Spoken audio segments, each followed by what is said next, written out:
guys, welcome back to my channel. I am back from vacation. I took off the Thanksgiving week from filming and editing and uploading, but I'm back and I'm here with the end of the year book tag. I feel like a lot of people have already done this, but as always, typical Libra me, I'm just now filming it. So let's get right into it. First question is, are there any books you started this year that you need to finish? What haven't I started and still need to finish? This year was just kind of weird. I've been in such a reading slump, and I'm usually not one to start a lot of books unless I've finished the ones that I'm reading. But this year, like I said, I've just been in such a slump that I've picked up a variety of books to try and just pull myself out of that. I have Pillow Thoughts, which is a poetry book by Courtney Peppernell. This I started probably a few months ago. I only have a little bit left, but I just have not gotten back to it. So that is something that's been on my Goodreads forever. And then I also have Strange Grace by Tessa Gratton. This is one, again, that I've been trying to make my way through it for months, probably since I got it. I want to say I got this in a book subscription box either really early this year or really late last year, and I've attempted to read it 3 times. It's not even on my Goodreads currently reading. I also tried buddy reading this with a couple of people and I completely just fell off the wagon and off the face of the earth, and I am so sorry. There is literally no excuse for it. Hopefully I will get through it.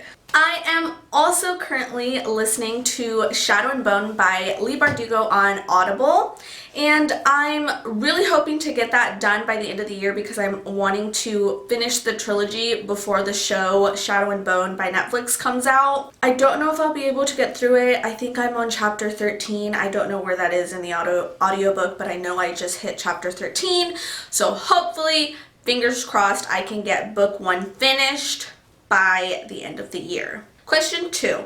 Do you have an autumnal book to transition into the end of the year? I'm not really sure, but I think this book works, and that is The Lantern's Ember by Colleen Hook. This is like a Halloween read. It has to do with like the spirit of Halloween.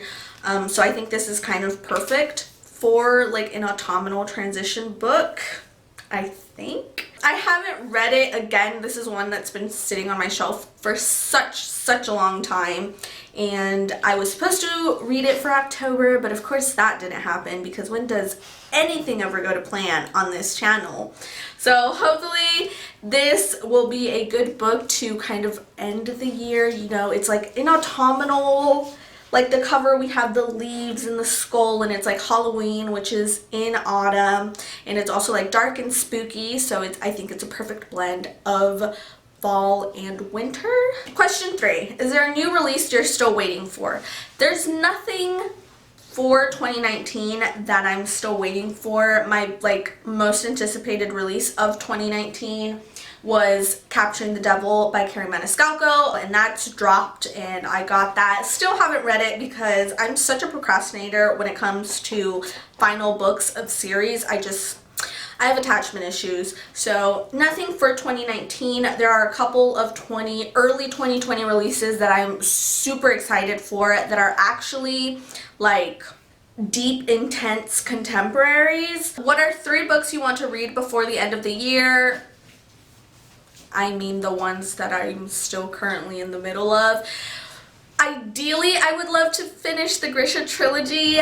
Probably not going to happen just because I'm not devoting a lot of time into the audiobook as I probably should in order to get all 3 books read. But in an ideal world, it would be the Grisha trilogies, but I would settle for just the books that I've started this year. Is there a book you think could still shock you and become your favorite book of the year? Shadow and Bone. So I actually avoided reading that book, that series, because I had heard such not so great things about it. People either really love it or really don't like it. There's not much middle ground. So I had really pushed it off because I thought, I read Six of Crows. There was a lot of references in it, I feel like, but it didn't really like haze my reading experience, so I didn't think it was necessary to read the Grisha trilogy. I never planned on picking it up, but with the series coming out, I want to know about these characters, especially because they're doing like this interlaced series with both Six of Crows and the Grisha trilogy, so I feel like I should know and be prepared. So I've heard really bad things about it, but I feel like it could still shock me and become a favorite. Like I said, I'm on chapter 13. I'm not liking it. I'm not loving it, but I don't not like it, which is a good sign, I would like to say. Have you already started making reading plans for 2020? Kind of. So they're not like set reading goals or anything, but my reading plan is to read all of the books that are on my TBR. So all of the books that I have not read on my shelf, I would like to get them done in 2020. I'm going to try really hard to not do any rereads because I did do a few rereads this year, and I feel like I just have so much new content, exciting content on my shelves that I really do need to get to. So that's kind of a part of my reading goal for 2020, is get through all of the unread books on my shelf. For example, I have The Wicked King. Queen of Nothing just dropped earlier this month, and I haven't even read book 2.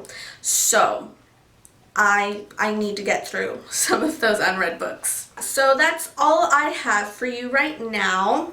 I hope you enjoyed this video. My name is Elle. I need to read some more, and I'll see you in next time's video.